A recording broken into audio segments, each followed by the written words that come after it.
Oh my God, they're dead! Who could have done such a heinous act? I bet it was that frog down by the swamp. I don't like that frog. He's got them shifty eyes. It was that convict Ironjaw, that rapscallion.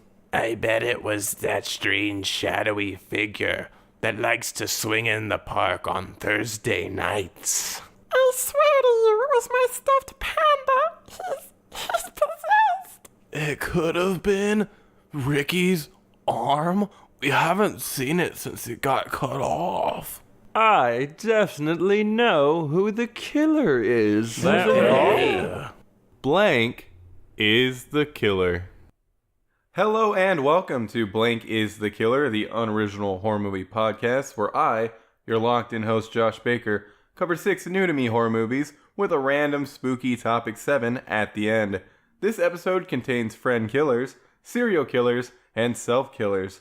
There are a bunch of newer movies on this episode, so I'm going to give you a big blanket spoiler warning here.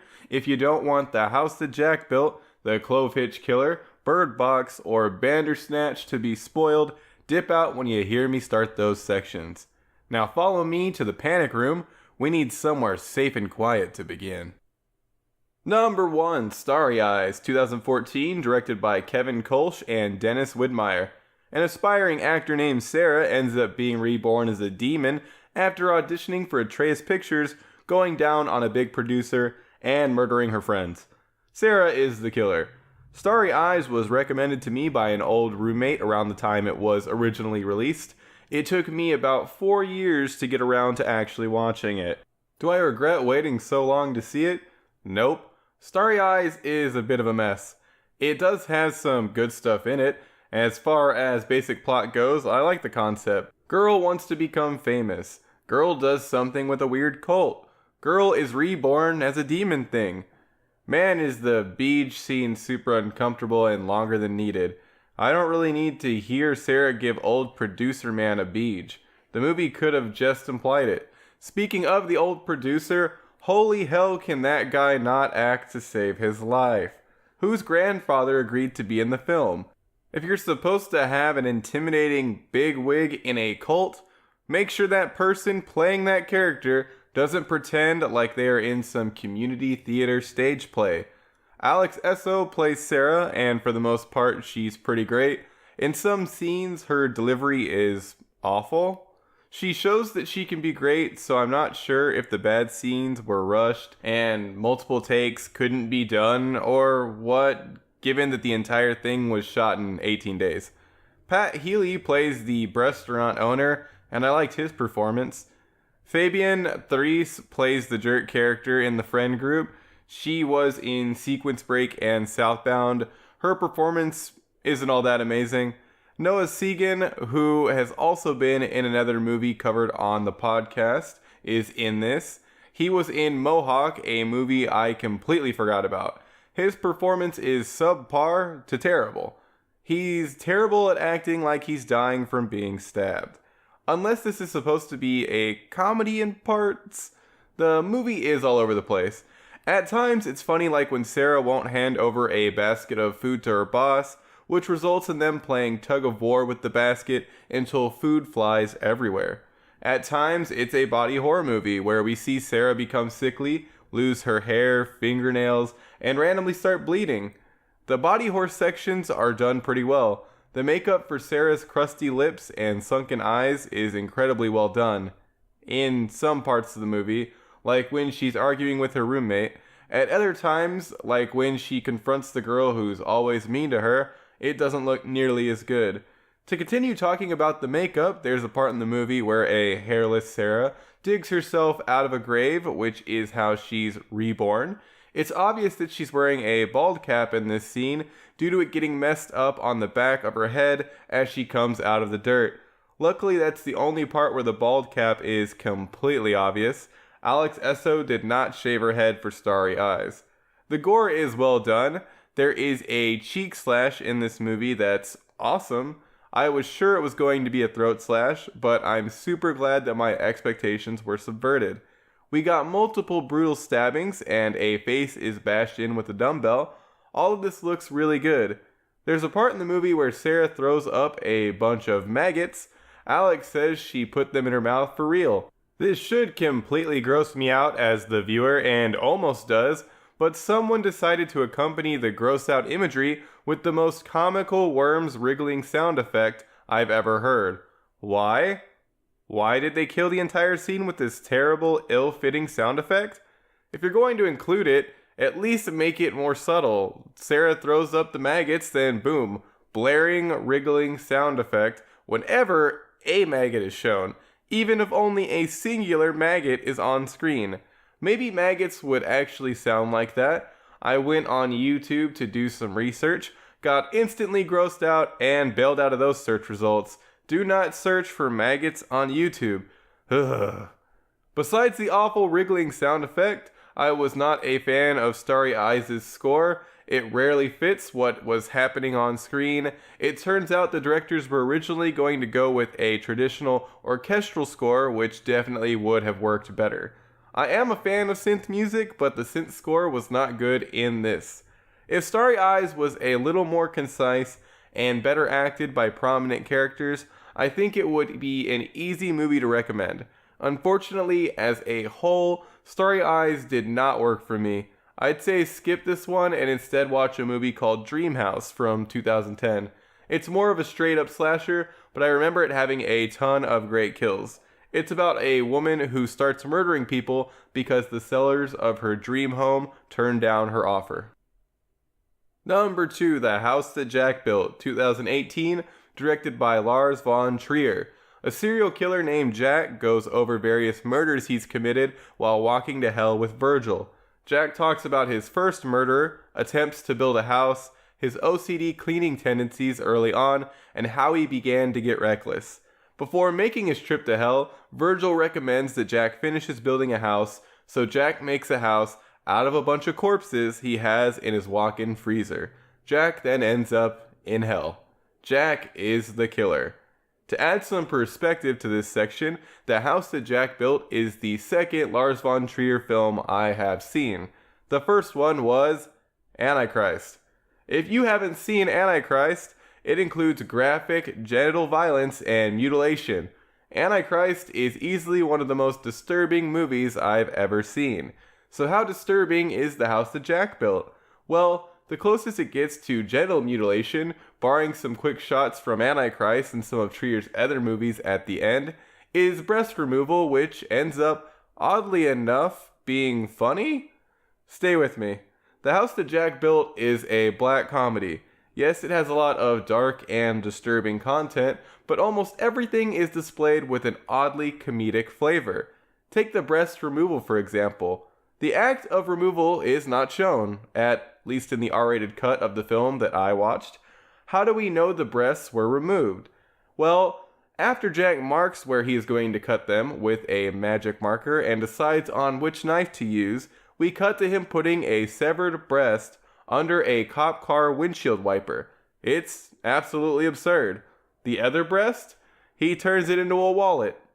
The concept of breast removal should be absolutely horrifying. Since I've seen Antichrist, I was sure that the act itself was going to be front and center, which I did not want to see. Luckily, The House That Jack Built, at least the R-rated cut, knows exactly how far to go when it comes to showing the violence and gore on screen and avoids sexual violence unless you count the breast removal, which didn't give off much of a sexual vibe, if any, in my opinion. Another gory yet hilarious scene involves Jack quickly driving away from a murder scene in his van that's dragging the corpse of the victim behind it. This causes there to be a trail of blood from the murder scene to Jack's corpse freezer. Having Jack realize this and seeing his victim's face has been ground off by the trip is hilarious. On paper, it's horrifying. That should be the movie's tagline. The House That Jack Built. Horrifying on paper, hilarious on screen. The camera work really heightens the comedy. It's mostly handheld and has zooms, which kind of gives the cinematography a similar vibe to the TV show The Office. It's a weird comparison for sure, but that's what a lot of the camera work reminded me of. The violence isn't all done in a comedic manner, but as a whole, The House That Jack Built is definitely a black comedy. There are even some obvious done-for-comedy sequences, like the part where Jack takes two corpses back to the scene of one of the original murders in Fast Forward. Pet warning, I think I said that I would only do these for actual pets, but young Jack snips off a baby duckling's foot, which is possibly the most disturbing thing in the film. It would either be that or when Jack taxidermies one of the two boys he kills in front of their mother into a pose where the boy, whom Jack refers to as Mr. Grumpy, is waving with a creepy, manipulated smile. Yeah. The family sniping sequence is probably the darkest part of the entire movie, and probably the only kill recount where attempted humor doesn't really work due to the circumstances. The mom and kids were told to wear red hats, so some people are saying this sequence is political, which I can see. Trier has been very vocal about his disdain for a certain politician. One other disturbing thing to throw out as a warning, there is a segment where you see some real footage of dead bodies that appear to be mostly from World War II footage, which is definitely hard to watch.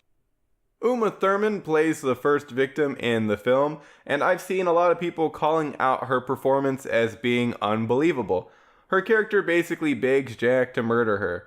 I see this movie as a retelling from Jack's point of view, which explains why a lot of his victims don't act like normal humans, the cops are even more useless than usual, and why Jack mostly gets away from all situations with a great amount of luck and ease. Jack is a complete narcissist, so of course he's going to embellish and manipulate the events of his exploits.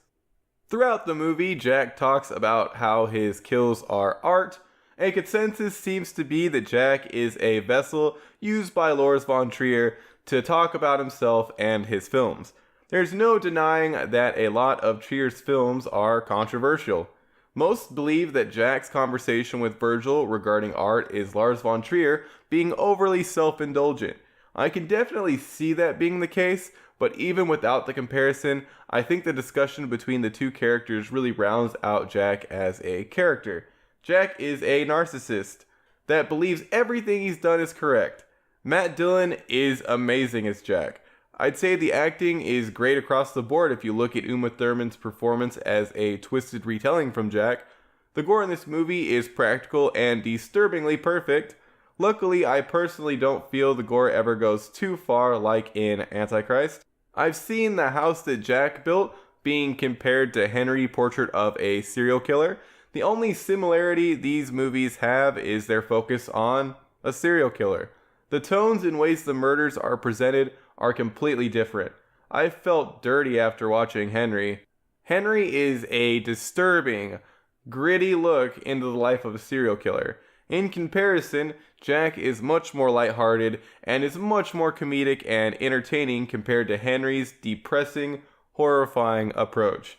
The House That Jack Built is an entertaining movie. I heavily enjoyed my viewing. Do I recommend it? Well, to some people. This is definitely a polarizing film. If you have a very dark sense of humor, are okay with seeing graphic violence, and can put up with a pretentious director, check out The House That Jack Built. Number 3, New Year, New You, 2018, directed by Sophia Takal. 4 friends, Lexi, Kayla, Chloe, and Danielle, meet at a house to hang out on New Year's Eve. Danielle has become Instagram famous and is about to get a TV show. Danielle hasn't hung out with her other friends in quite some time. Led by Lexi, the other girls tie up Danielle. Lexi demands that Danielle admits to being a terrible person who drove a girl to suicide. Danielle doesn't. Danielle talks Chloe into helping her. Chloe ends up killing Kayla on accident. Kayla's girlfriend comes to the house. Chloe murders her too. Lexi knocks Chloe down the stairs with a golf club, which kills her. Lexi then throws Danielle through a window in what can barely be considered self-defense since she had the upper hand way before the window was broken. Danielle dies and Lexi takes her place on Instagram and whatnot. Chloe is the killer. Chloe's the only killer? I mean, Danielle basically talks her into murdering people and talked a girl into killing herself, but Danielle never physically killed anyone. Lexi ends up being more of a killer than Danielle, but since Chloe and Danielle were technically trying to kill Lexi, I'll give Lexi the self-defense pass. This is the 4th Hulu Into the Dark movie. New Year, New You is terrible. Like, really, really terrible. Hulu is now 1 for 4. If I'm super generous, I guess I could give them 2 for 4. Even though Puka isn't that great, it was at least semi-entertaining, unlike the first movie, The Body, and this most recent movie, New Year, New You. Nothing that happens makes a lot of sense. Lexi tries to get Danielle to confess to being a horrible person, which doesn't work. So then, everyone decides it's time to start murdering. The only person that doesn't decide it's time to start killing everyone is Kayla. Kayla is black and a lesbian, so when she ends up being killed first, we fill 2 tropes. I mean, I guess you could say that her death doesn't fulfill the tragic lesbians trope on its own, but don't worry, her girlfriend shows up and is also murdered. I want to talk about the cinematography. In a similar way to the house that Jack built, New Year, New You has camera zooms a la The Office. Unlike in Jack, which uses the camera movement for comedic effect, New Year, New You's use of zoom in doesn't work. At least not as intended. New Year, New You isn't trying to be comedic, but when we get an awkward zoom on a character's reaction that lingers longer than it should, it ends up being funny. For some reason, there are multiple flash forwards with a heavy green filter. I'm not sure why these flash forwards were added. It's not like one of the characters is supposed to be psychic. The flash forwards add nothing to the movie except runtime. New Year, New You suffers from boring story that should have been a short, at best, stretched to be feature-length syndrome. This seems to be a common issue with Hulu's Into the Dark series so far. I'd like to say that this movie ended up being so bad it's good, but nope, this movie sucks. I felt like giving up on it multiple times throughout my viewing. The gore is boring. Here are the kills.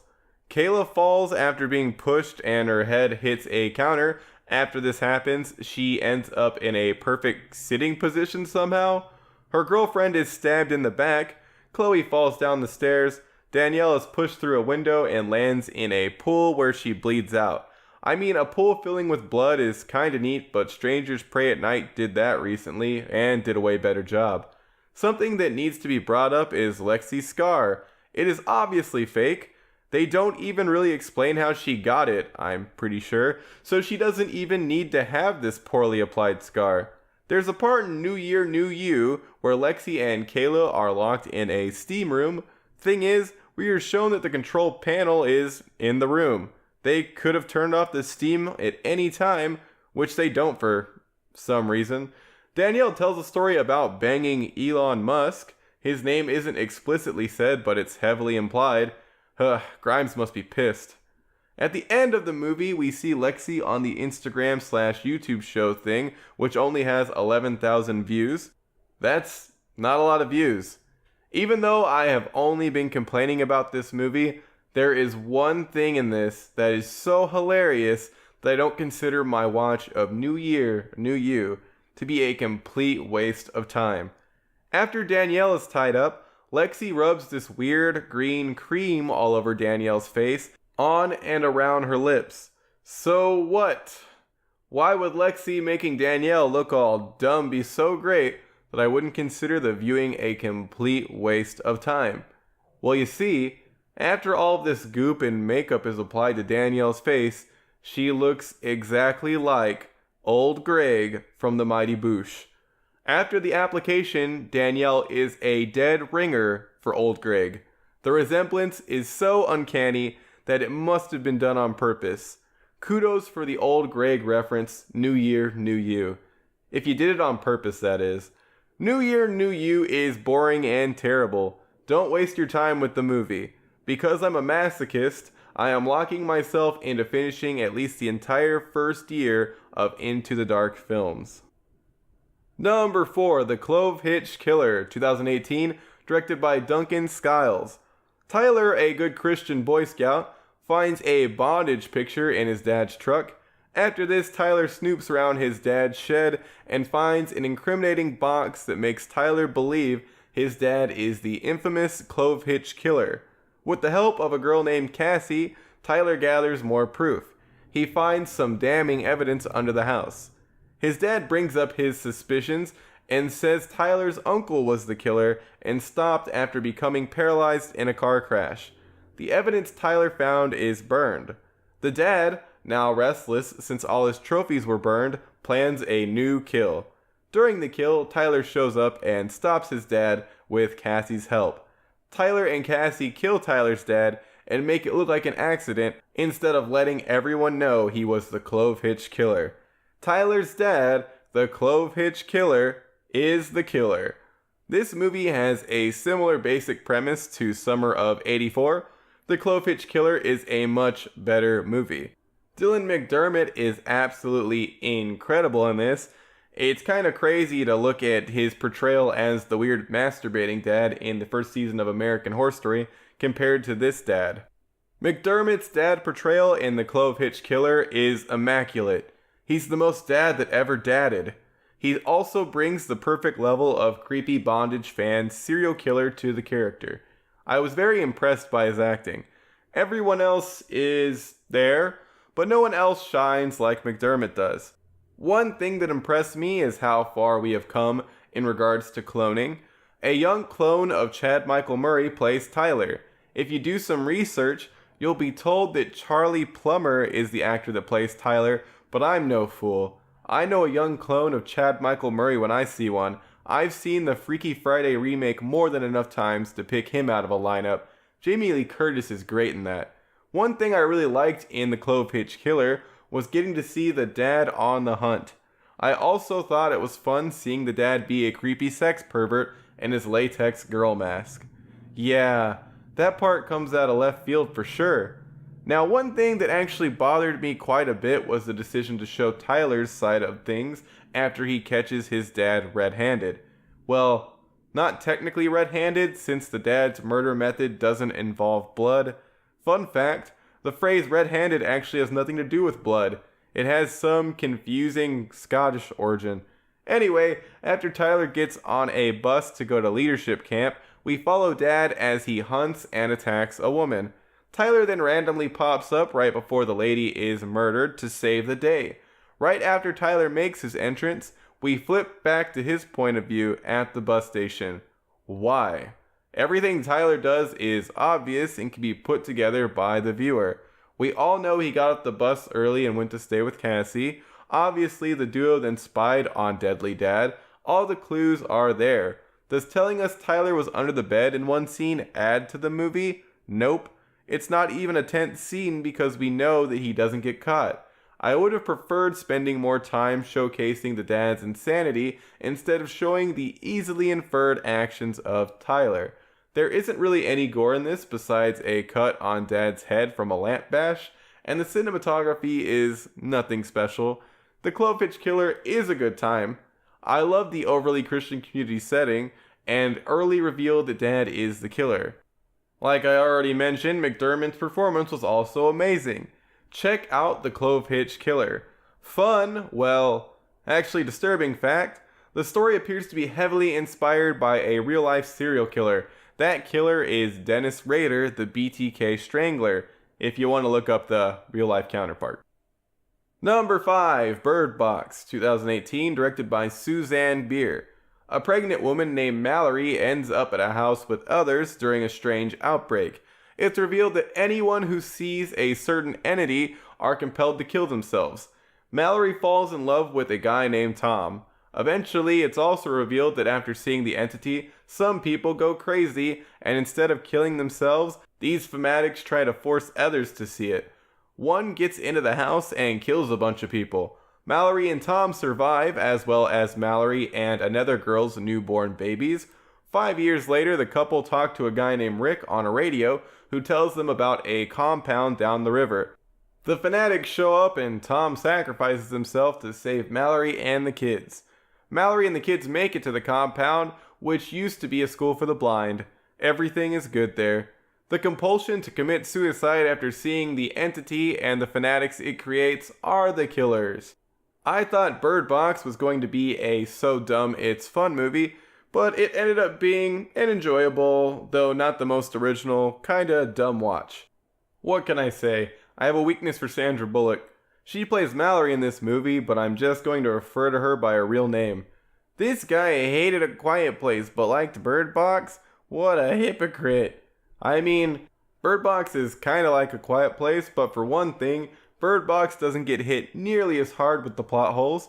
Sure, there are some plot holes, like, if you can get infected by seeing the thing on a computer monitor, how come the news coverage didn't infect people? How are the birds still alive in the supermarket after so much time has passed since the initial outbreak? How come the entities can't sneak into the chimney or something? And how was blindfolded Sandra able to save a kid who doesn't know how to swim after the kid fell out of the boat into running water? Maybe it does have a ton of plot holes. I don't even think I covered close to all of them there. At least in Bird Box, the pregnant ladies were pregnant before the chaos started. I mean, in Bird Box, making more babies wouldn't even be an issue compared to A Quiet Place. Y'all already know my thoughts on A Quiet Place, so now I'm going to focus on Bird Box. Bird Box is basically a zombie movie. You can't pull the wool over my eyes, Bird Box. I can see this is a zombie movie. Due to this basically being a zombie movie, a lot of time is spent dealing with humans that were forced together interacting. Hell is others. John Malkovich plays the super jerk character. For some reason, a super jerk always ends up being one of the group members. I really don't like his acting in this. We first meet Malkovich's character right after his wife dies, saving Sandra Bullock's character. Malkovich doesn't really react to watching his wife commit suicide. His delivery is off, and his jerk portrayal is completely one note. This might have been fine if another actor was playing the character, but I expected more from Malkovich. No one's acting impressed me. Sandra Bullock does an alright job, but doesn't give a standout performance. The worst actor of the bunch is the old lady. Holy moly, does she ham it up as the stereotypical grandma. The human drama aspect of the movie doesn't feel all that fresh. I've seen all the things that happen, part of the group running off with supplies, the jerk character not wanting to help people, the jerk character warning the others not to trust random outsiders, the other characters trusting a random outsider which ends up being their downfall. Bird Box is pretty predictable. Why don't they quarantine the outsider instead of John Malkovich? I mean, John was threatening everyone with a gun, but he made a lot of sense. The new guy that's revealed to be a murderous fanatic looks exactly like a textbook murderous fanatic. There are a lot of interesting deaths in this movie due to the compulsion to kill yourself aspect. We're told that this random mass suicide is happening in Russia. Sandra then goes to the hospital for a checkup, and we see the most Russian-looking lady of all time. Her outfit is so loud that I knew her character would come back. She's decked out in a full burnt orange tracksuit. I guess the implication is that she somehow brought the entity with her. I might be looking into something that's not there though. All I'm saying is her looking super Russian seemed purposeful. The only thing missing was a bottle of vodka. Even without that, it's one offensive tracksuit, especially to one's eyes. Russian lady starts bashing her face into glass to kill herself. After we see this, chaos breaks out. The chaotic sequence of Sandra getting to the house is awesome. There's a bunch of different suicides. The gore is overall pretty great, but a lot of it has a weird digital feel to it due to a lack of practical effects. After a car crash, Sandra is supposed to have some cut or skinned palms, but the makeup on her hands for the wounds looked terrible. Besides the really bad hand gore, everything is done well enough. One thing I really appreciated in Bird Box is the lack of terrible jump scare sound cues. There's a part where Sandra's sister walks in front of a garbage truck to kill herself. In any other movie, we'd get an overly loud horn or sound cue to let us know that what we are seeing is horrifying because we're stupid. Bird Box just let the imagery speak for itself. Big kudos there. One of my favorite Dum Dum Girls songs, Coming Down, is played during the beginning of the movie. It's a good song. I like that birds were used as an alert to the entity's presence. It reminded me of how canaries were used to detect gas leaks in coal mines. Luckily, the birds in this movie didn't have to die to alert people. Wait, were animals affected by the entity? I mean, I guess we were never shown the birds actually seeing the entity since they are literally in a bird box. Even though Bird Box isn't the most original movie and doesn't fully capitalize on the concept of not being able to look at something or you'll die, it is still an enjoyable enough watch. I've seen a lot of people take issue with the film's structure, which basically lets you know that everyone but Sandy B and the kids dies, which deflates a lot of tension since you're told this in the very beginning of the movie. I agree that Bird Box would be better in chronological order. A lot of people I normally agree with were not fans of this movie, but I stand by my soft recommendation. I'm not exactly sure why I like this movie more than most people. I'm normally a pretty cynical guy. Maybe it's my crush on Sandra Bullock, the fact that I didn't see any of the marketing before my viewing, or because I hate A Quiet Place so much that I'll prefer another mediocre similar movie just to spite it. Number 6, The Bar, 2017, directed by Álex de la Iglesia. A group of people end up stuck inside a bar after 2 patrons are shot exiting said bar. Inside, a man that's revealed to be military dies due to a strange disease. The people realize they are being quarantined and the disease is being covered up by the government. People that touch the man's body are forced into the basement. The Spanish equivalent of the CDC enters the bar, kills 3 people that weren't in the basement, and scorches everything with flamethrowers. The 5 people in the basement figure out the military guy had 4 vaccines left on him. They find them. The poor guy in the group takes one and ends up with a gun. The other 3 vaccines fall through a drain into the sewer. A young woman named Elena is able to squeeze through the drain. The drain opening is enlarged. Everyone goes down. A guy nicknamed Beard Boy attacks the poor guy. The poor guy disappears. An older woman ends up killing herself. The poor guy then pops back up and kills another dude in the group. Beard Boy and Elena run and climb up to a manhole cover. Beard Boy is pulled down by poor guy, which kills them both. Elena makes it out after injecting herself with a vaccine. The government and poor guy are the killers. Well, that overview was long and boring, just like the movie. The Bar was hard to sit through. It was supposed to be a black comedy horror thriller, but nothing that happened made me laugh or excited me.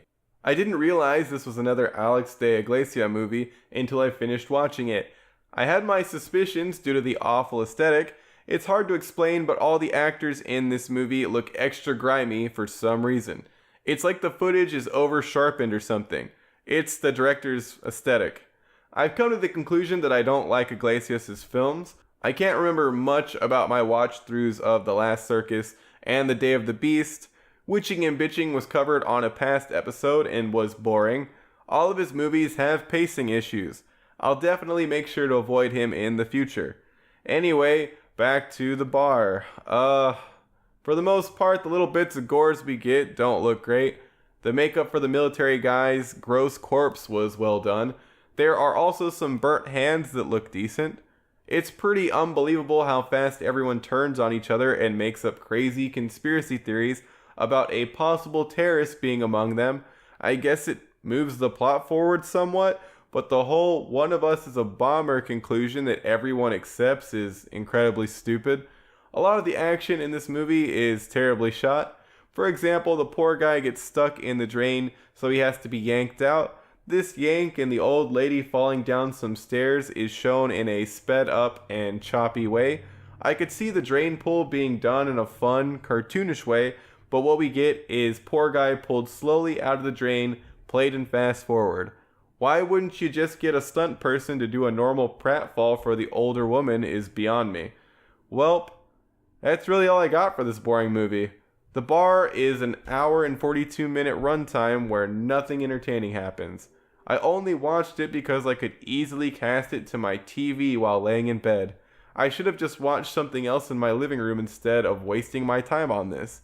What do you call a comedy that's not funny? Is boring a genre?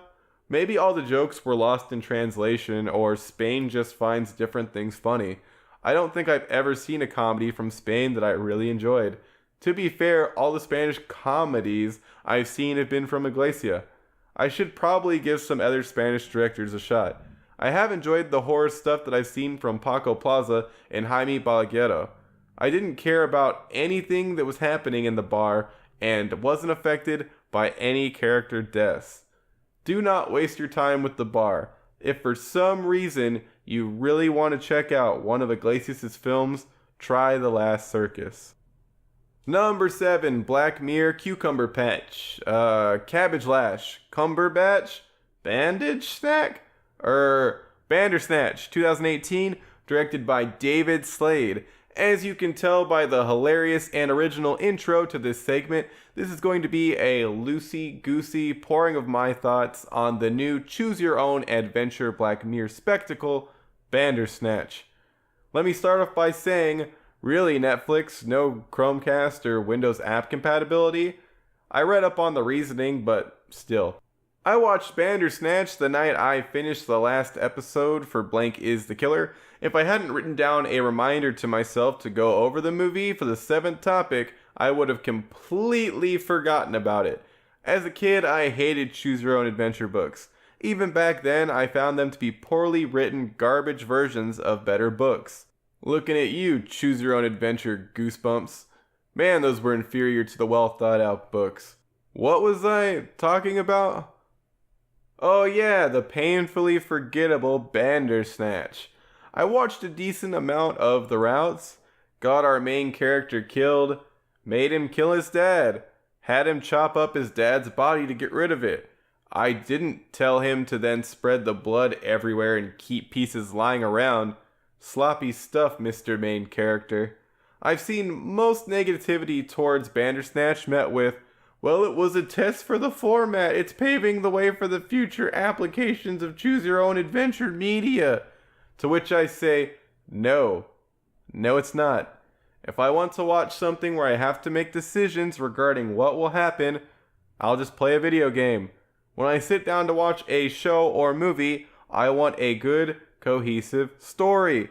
I don't want to watch some watered-down garbage where, depending on the choices I make, I can watch more watered down garbage.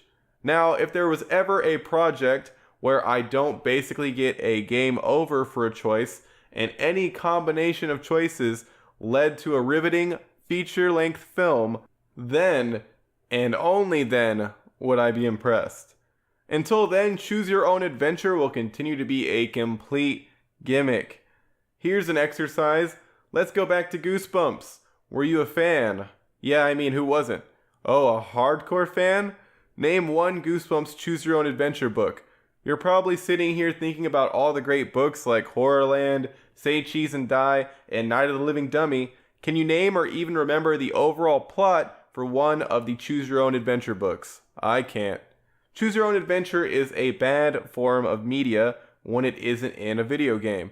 Bandersnatch didn't pave the way for anything. I did think most of the acting in it was great. I liked seeing Alice Lowe as the therapist. I really liked her in Prevenge, which is a great movie. Bandersnatch's cinematography was solid at points, and some of the gags, like telling the main character that Netflix viewers are controlling him and prompting him to fight the therapist, were fun. But I would have preferred a strong, cohesive Black Mirror episode over this gimmick. While I'm talking about Black Mirror, stop trying to connect all your episodes with cutesy references. Go back to being individual episodes covering interesting technological fears, please. Even though I just complained pretty much nonstop about Bandersnatch, you might as well check it out if you haven't already. It's forgettable, but will entertain you for an hour. That'll do it for episode 36. As always, a big thanks to Sticker Fridge for hosting the podcast on their website, which allows it to lovingly attack all of your ear holes. That is something a human would say. If you like this episode of Blank is the Killer, leave a rating on iTunes. Seeing a rating or review reinvigorates my sense of purpose. I'll try to leave the house and go see the new PG-13 Saw movie, Escape Room, for the next episode, which will be out on January 27th. Until then, make sure to not get murdered by your friends. If a friend you haven't seen in years pops up and starts being extra friendly, they're probably planning on killing you with murder to death.